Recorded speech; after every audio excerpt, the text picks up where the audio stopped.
Well, welcome everyone. This is Duke Clark, and this is my podcast for Stories for Joshua. It is day 3 in my writing that I'm doing and continuing on into the podcast. And the title of today is Daddy Never Drank on Sunday. This may seem like an unusual title for a story, but it goes back to a powerful memory in my life. Daddy, which is a deeply Southern term for father, never dad, and sometimes in wealthier families, maybe the term father. But for the most part, it was always mama and daddy. At least that's what I remember. Anyway, I can't remember when Daddy started drinking a lot. Maybe he always did, I don't know. But from the time I was 6 until I was about 16 when he left, I always remember beer being a nightly thing. The standard was Pabst Blue Ribbon beer, a cheap brand at the time. I later heard a joke that someone said they sent a sample of Pabst Blue Ribbon beer to a vet. And the report came back, quote, "Your horse has diabetes." In other words, Pabst was referred to as horse piss. Anyway, that's the story I heard. That's what he drank regularly. At the end, at least a 6-pack a night, except on Sunday. Maybe it was because of the blue law that was enacted in North Carolina at the time. If you haven't heard of it, here's a little history.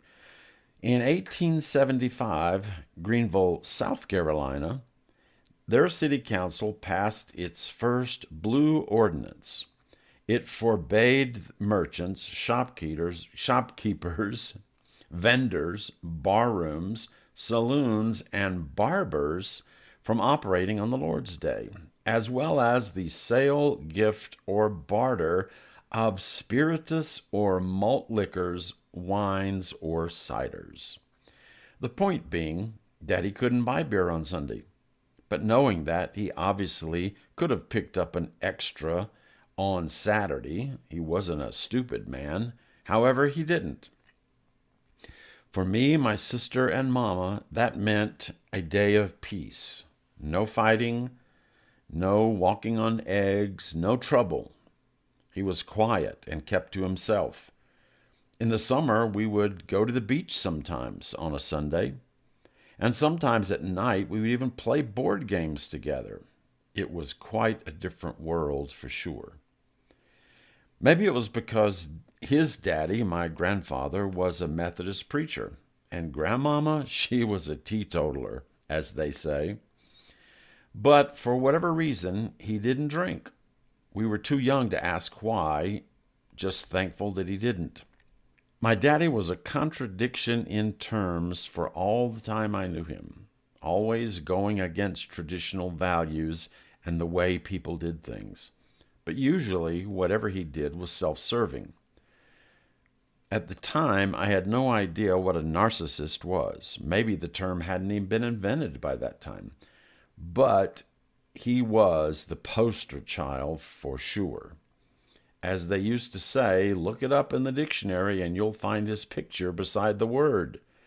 Since no one even uses dictionaries anymore, that statement might not mean much, but hopefully you get the picture. In the 50s and 60s, when my sister and I grew up, this was not a time of nurturing for children. You were to be seen and not heard, as they say. So Debbie, my sister, and I did the best we could and got most of our love and approval, if not all of our love and approval, from Mama. I try to do it differently with my kids. As parents, that's what you do. But I think my boys do an even better job than I did. When they come home from work, at some point they have bath time, story time, and bedtime. And I couldn't be prouder of them for investing their lives in their little ones. One of the reasons I wrote the series Stories for Joshua was to show how a loving relationship with parents, grandparents, and the little ones could be so enriching and profitable to everyone. Maybe it's something I deeply desired and wanted to write about so that others might enjoy the experience. I put a picture of the water lilies on my koi pond on today's post to show how if you nurture our children, their lives will bloom.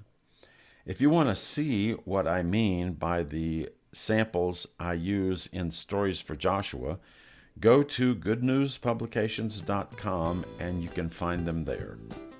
Enjoy your day, and I will talk to you tomorrow.